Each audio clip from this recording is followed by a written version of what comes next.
in the book of Isaiah, there is a verse like this in 42:6. 이사야서 42장 6절에 이런 말씀이 있습니다.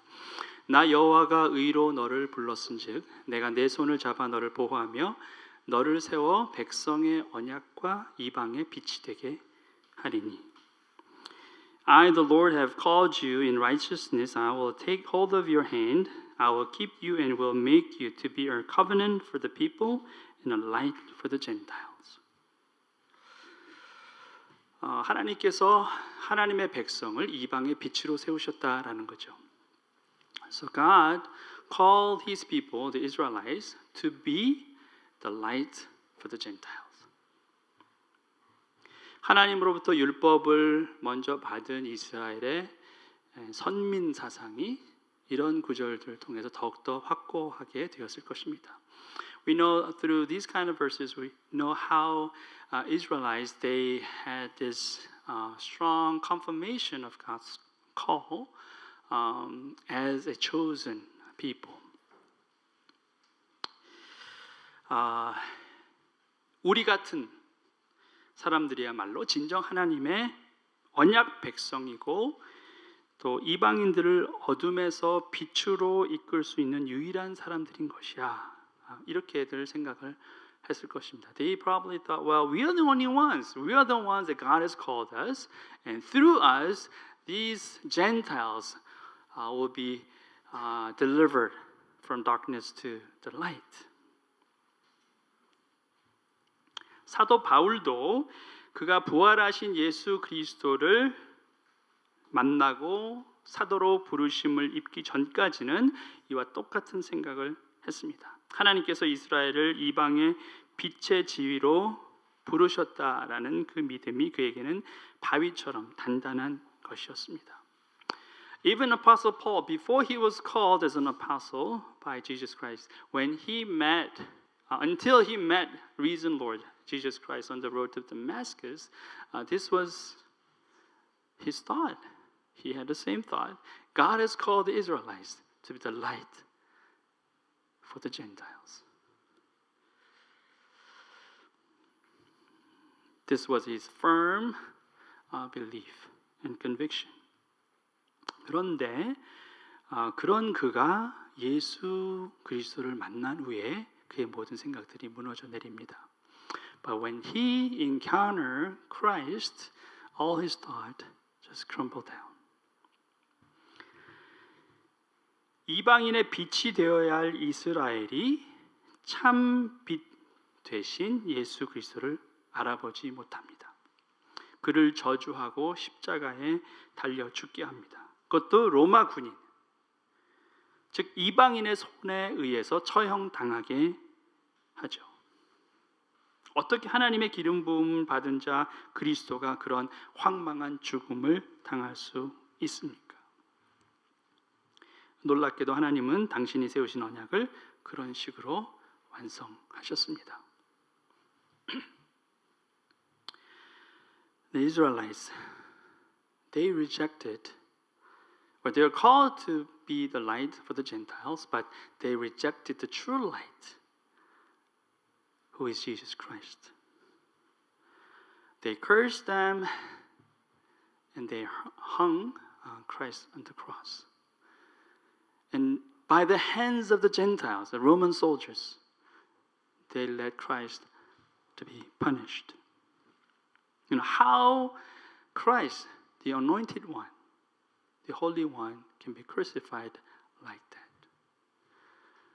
But amazingly, that's how God planned for His salvation. 이스라엘은 자신들에게 주어진 사명을 완전히 버리고 그리고 완벽하게 실패합니다. Israelites, they completely rejected God's call and they failed. 자, 그렇다면 과연 우리는 어떨까? 예수를 믿고 하나님의 백성이 되었다는 우리는 과연 이스라엘과 얼마나 다를까? 오늘 말씀을 통해서 그것을 한번 생각해 보는 시간을 갖겠습니다. Then how about us? We who believe Christ, we Christians, how different are we from the Israelites then? Through today's passage, we'll be looking at that question, and maybe we'll find the answer. 유대인이라 불리는 내가 율법을 의지하여 하나님을 자랑하며 율법의 교훈을 받아 하나님의 뜻을 알고 지극히 선한 것을 분간하며 맹인의 길을 인도하는 자의 어둠에 있는 자의 빛이요.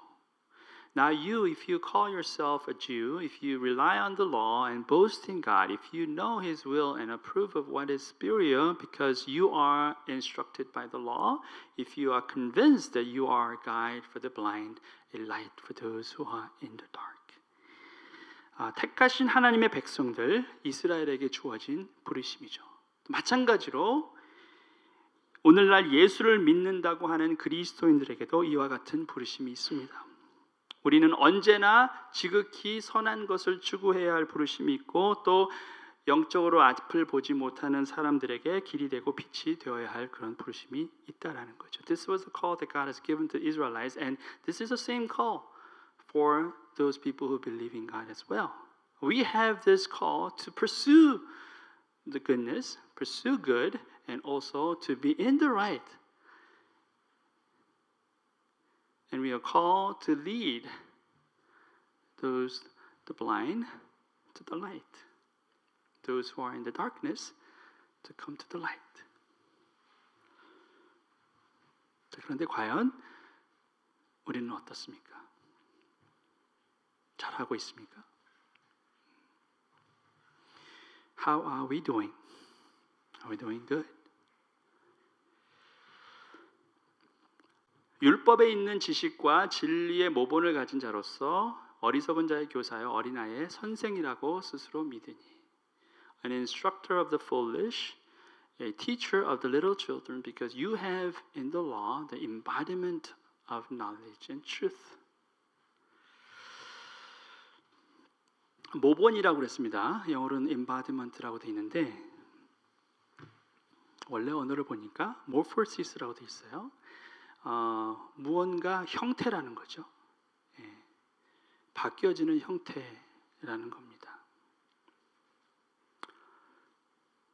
진리의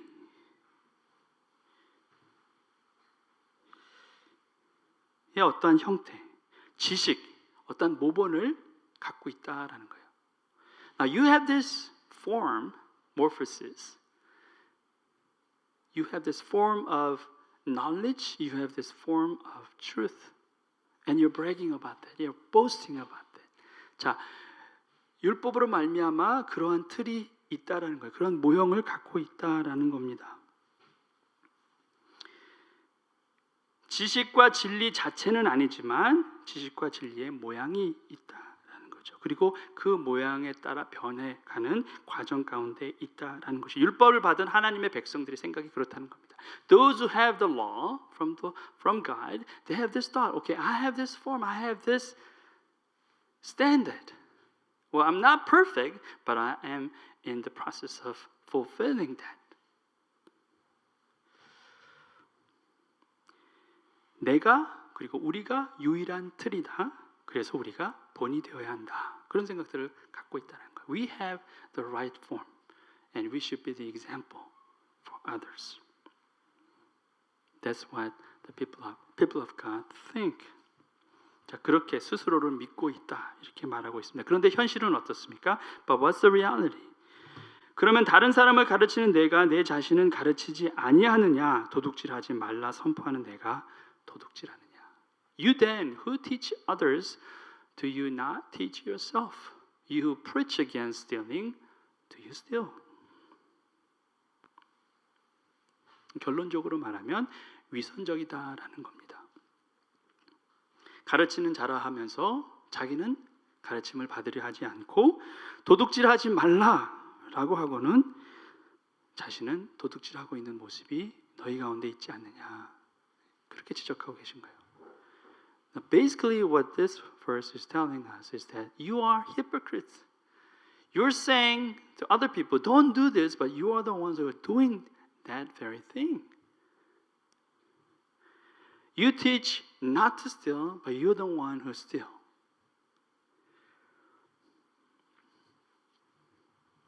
율법을 받은 것이 특권이고 율법을 사랑한다고 말하고는 율법대로 살지 않고 하나님의 뜻에 불순종하는 삶을 사는 이스라엘과 예수 믿는 하나님 백성이라고 말하고는 예수님처럼 살지 못하는 그리스도인들과의 차이가 과연 있느냐라는 거죠. 없습니다. 똑같이 위선적이고 똑같이 교만하다라는 것입니다. Those who have the law, they say they love the law, but they don't live according to the law. They say they love God, but they don't follow God's will.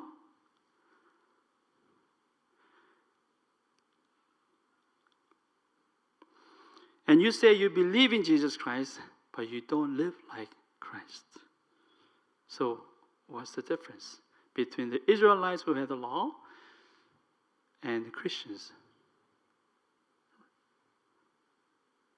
Today's Christians, there is no difference. They're all same. They're all hypocrites and they're all prideful. 간음하지 말라 말하는 내가 간음하느냐, 우상을 가증히 여기는 내가 신전 물건을 도둑질하느냐 말씀합니다. You who say that people should not commit adultery, do you commit adultery?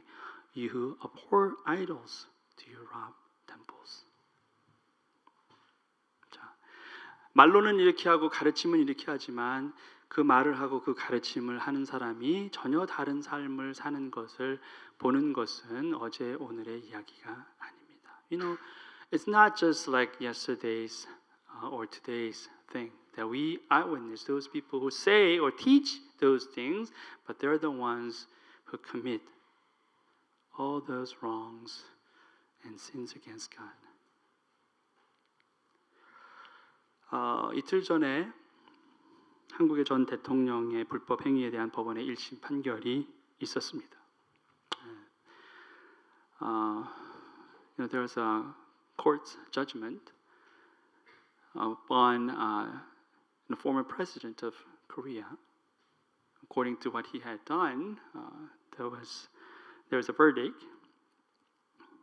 행정부의 수장이 실형을 받은 것인데 전에도 이런 일이 있었습니다. 그리고 여러 번 그랬죠. The very head of the administration, he got sentenced. It happened before. It happened several times. 그뿐만 아닙니다. 행정부뿐만 아니라 사법부의 얼굴인 대법원장도 불법 행위로 도마에 오르고 또 입법기관인 국회도 국민의 신뢰를 잃은 지 오래되었습니다. Not this administration, but legislative and all this like law enforcement as well. There is a corruption, and they lost people's trust. They're the ones who should uphold the law, but they're the ones who broke the law. 정말 법을 지키고 수호하고 또 법대로 살아가고 본을 보호할 사람들이 그런 일들을 행합니다. 정말 법을 어기는 것이 아무것도 아닌 일처럼 되는 시대에 살고 있다라는 것이 물론 전에도 그랬겠지만, they break the law without any guilt. 며칠 전에 연합뉴스 기사를 봤더니 2013년부터 작년까지, 그러니까 5년 동안에 속도 위반으로 단속된 사람들 가운데 위반 횟수가 500번 넘는 사람이 24명이나 있었다고 합니다. So, from 2013 to last year, 2017, for the last 5 years, there are people who violated the speed law more than 500 times. Last 5 years, about 24 people in Korea. That's amazing. So basically, they violated 100 times per year in average. Every 3 days. High speed. 어떻게 500번이 5년 동안에 500번이니까 1년 평균 100번인 겁니다. 3일에 한 번씩 속도 위반을 했습니다. 자, 이들에게 부과된 총 벌금이 10억 5천만 원이 넘는데 한 명에게 부과된 벌금이 1억이 넘습니다. 와, 5년 동안 속도 위반으로 1억을 탕진하신 분이 계세요. 그렇죠? More than $1 million fine was issued, but one person he got more than $100,000 fine because a constant violation of the speed violation. 근데 흥미로운 또 다른 기사가 있습니다. 스웨덴의 큰 백만장자가 핀란드에 가서 운전을 했는데 50km 가는 그 도로에서 77km를 해가지고 이제 티켓을 받았습니다. 근데 그 티켓 벌금이 1억 3천만 원이에요. 한 번인데. 왜냐하면 핀란드에서는 그 자기의 재력 규모에 따라서 벌금이 책정이 된다는 거예요. 그러니까 부자니까 벌금이 그렇게 나온 거예요. Another story in Finland. This Swedish guy who is a millionaire who violated the speed law. He was supposed to be driving under 50 kilo, but he passed. He drove 77. But one ticket that issued for him was $130,000.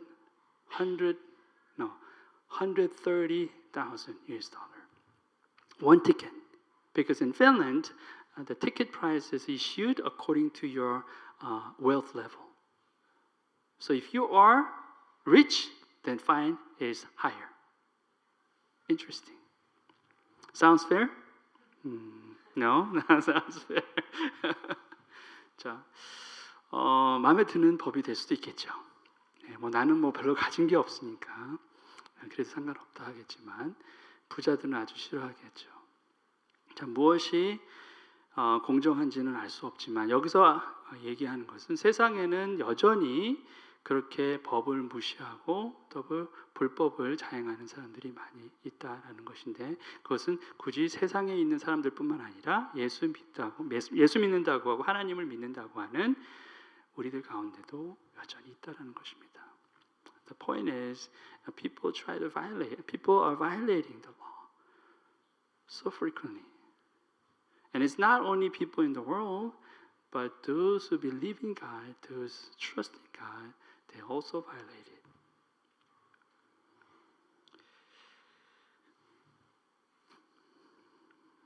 그런데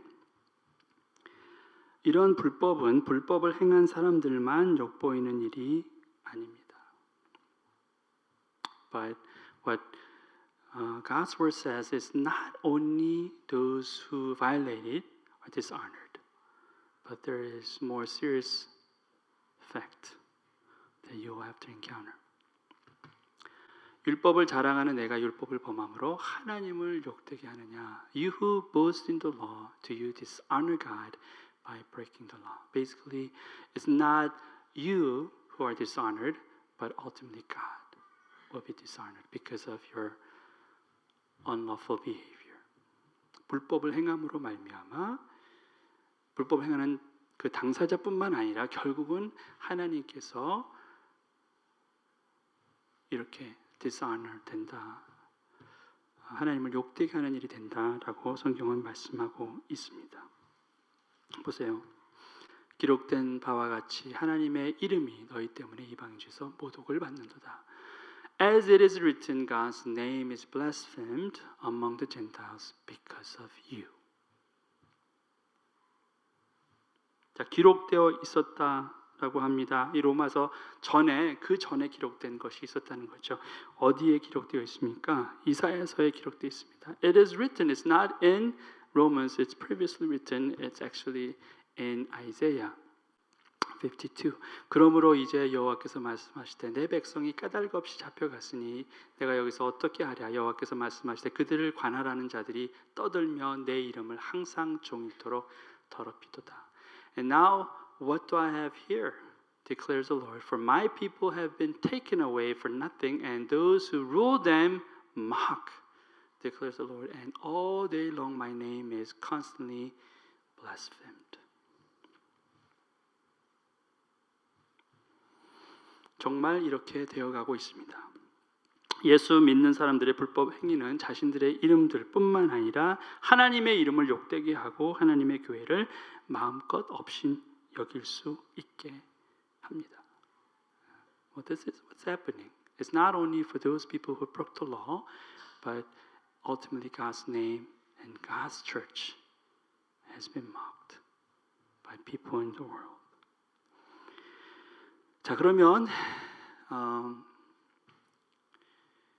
굉장히 우울한 결과인데 과연 해결책은 없을까? 오늘 우리가 정말 고민해야 될 부분이 여기가 아닌가? 과연 하나님의 이름이 그렇게 거룩한 하나님의 이름이 이렇게 욕보이고 또 하나님의 교회가 업신당하는 일을 멈출 수 있는 방법은 과연 없을까라는 거예요. Well, this is pretty depressing, but what we should really think about is then what is the solution? What can we do when we have this kind of condition? How can God's name constantly blaspheme? Because of us, because of you and me? Is there any way we can stop it? 어떻게 교회가 다시 하나님께는 영광이 되고 세상에게는 소망이 되는 공동체로 돌아갈 수 있을까요? How can we be returned? How can church honor God? And how can church can be found as a hope in the world? 본문 마지막 두 절을 보겠습니다. 무릇 표면적 유대인이 유대인이 아니요 표면적 육신의 할례가 할례가 아니니라. 오직 이면적 유대인이 유대인이며 할례는 마음에 알지니 영에 있고 율법 조문에 있지 아니한 것이라. 그 칭찬이 사람에서 아니요 다만 하나님에게서니라. A person is not a Jew who is one only outwardly, nor is circumcision merely outward and physical. No, person is a Jew who is one inwardly, and circumcision is a circumcision of the heart by the Spirit, not by the written cord. Such a person's praise is not from other people, but from God. 자, 할례에 대한 이야기가 나옵니다. 할례는 하나님의 백성이다라는 표징으로 행해졌던 의식이죠. 구별된 하나님 백성의 흔적입니다. Bible talks about circumcision. Circumcision is a very symbol of God's chosen people. You know, it symbolizes you are God's chosen people when you have circumcision. So you are separated from this world. 그런데 오늘 본문은 이런 할례가 분명 물리적으로 육체에 행해졌던 의식이었음에도 불구하고 진정한 할례는 몸에 행하는 것이 아니라 마음에 행하는 것이다. 이렇게 말씀하고 있습니다. Well, it's done physically, but ultimately this is not on your physical body, but it should be done on your heart. 그리고 그것은 칼로 하지 않고 바로 하나님의 영으로 행해지는 것임을 알 수가 있습니다. And it's not done by sword or knife, but it's done by the Spirit of God. 결국 우리가 불법과 불순종에서 진정으로 자유하기 위해서는 사람의 노력이 아닌 하나님의 영이 역사하셔야 한다라는 것입니다. So in order for us to be really free from disobedience and this unlawful behavior is not by the human effort, by the work of the Holy Spirit. 율법 조문에 힘이 있는 것이 아니라 하나님의 영의 능력이 있는 것이다 라는 것입니다. So it's not the written code that has power, but the Spirit of God has the power. 자, 그게 키라는 겁니다. 오늘날 하나님의 교회가 능력을 잃어버리는 것은 하나님의 영에 붙잡혀 있지 않았기 때문에 라는 것입니다. In today's world, how church becomes weaker and weaker because it's not completely, solely captured by the Spirit of God. 교회의 자랑이 하나님의 영의 역사가 아닌 모습들이 많다라는 것입니다. What churches are boasting about is a human work, not the work of the Spirit.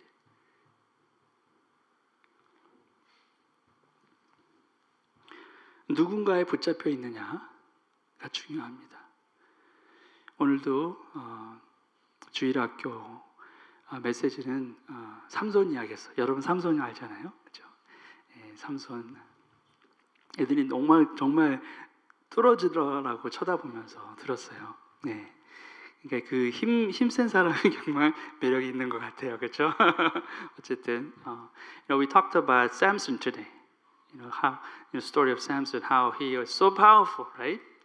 자, 그런데 그 삼손이 블레셋을 무찌를 때 그의 손에 붙잡혀 있었던 것이 턱뼈였어요.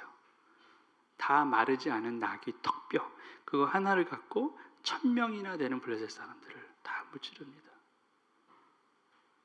턱뼈가 삼손의 손에 붙잡혀 있으니까 놀라운 역사를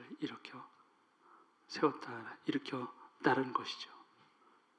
Samson, he defeated the Philistine 1,000 Philistine army by one, the jawbone.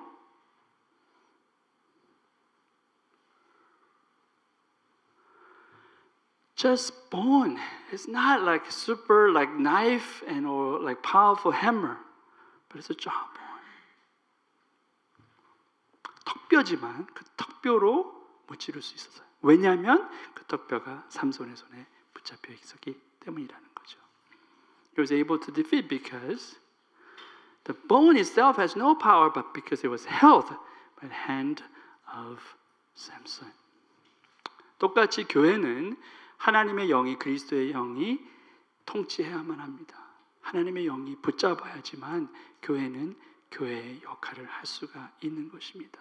저와 여러분이 사람이 많고 적음이 아니라 단 한 사람이라도 정말 온전히 하나님의 영에 붙잡혀 있으면 그를 통해서 하나님은 세상을 바꾸죠. 그리고 다 무너져가는 민족조차 한 명을 통해서 살리실 수 있는 분이 하나님이라는 거죠. It's not about numbers. It's not like how many people we are here in this church. But even if there's only one person like Samson, if you are completely controlled by the Holy Spirit and captured by Him, then God can do amazing things through you.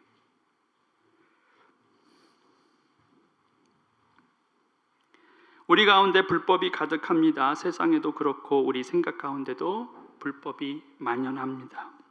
우리가 아무리 훈련받고 성숙해도 성령 충만함이 우리 가운데 있지 않으면 언제든지 넘어질 수가 있습니다. Unlawfulness is just covered in the world. And it's in our minds as well. No matter how much you're trained and how much experience you have, you can stumble one overnight. 우리가 너무 많은 이야기를 듣습니다. 그렇게 대단한 분이 어떻게 그렇게 무너질 수 있느냐. 그러실 분이 아닌데 그런 일을 행합니다. 어제까지 성령 충만함이 있었지만 오늘 그것을 잃어버리면 아무 힘도 없어요. 여러분, 삼손이 머리가 잘리고 블레셋 사람들이 왔을 때 들릴라가 막 얘기하잖아요. 이제 저기 왔습니다. 빨리 일어나라고 할 때 성경이 뭐예요? 성경이 뭐라고 써 있냐면 삼손이 자기가 싸워서 이길 것 같이 생각하고 나갔다는 거예요. 그런데 하나님께서 이미 떠난 것을 그가 알지 못했다 그렇게 되어 있어요. 하나님의 영이 떠난 것을 그는 분별하지 못해요. It's funny how Samson, he didn't realize that the Spirit of God left him. God already left him when his hair was cut. He thought he can just like defeat them just like before. He didn't know whether his power is gone or not. 하나님의 영이 빠져나간 것을 모릅니다. 그런데 힘을 쓰려고 하니까 힘이 안 생기는 거예요. 누구도 자랑할 수 없습니다. 내가 어제까지 하나님께 정말 능력을 받아서 하나님의 뜻에 따라 사용받았던 사람이라 하더라도 오늘 나는 다 무너질 수 있다는 거죠. No one can boast. Even yesterday, God can use you amazingly, but today you can be rejected by God.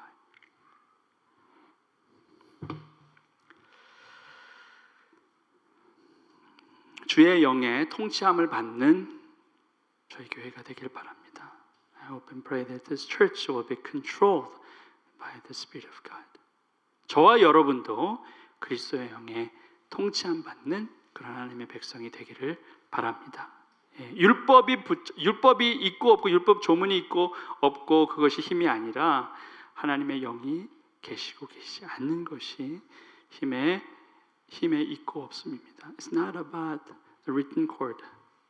It's not about whether you have the law or not.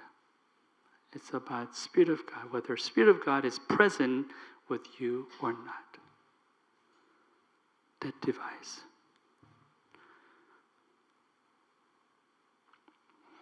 오늘 우리가 모두 그렇게 성령 충만함의 삶을 살게 되는 저 여러분이 되시기를 주님의 이름으로 축원합니다. I hope and pray that every one of us will be filled by the Holy Spirit and live a victorious life.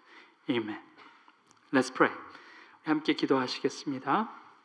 우리 한 1분간이라도 짧게 합심해서 기도했으면 좋겠습니다. Maybe even just for 1 minute, let's pray together. About how God really empowers us. It's not human effort, it's not what we do, but it's about what God does and what the Spirit of God really does. Let's ask God to fill us in His Spirit.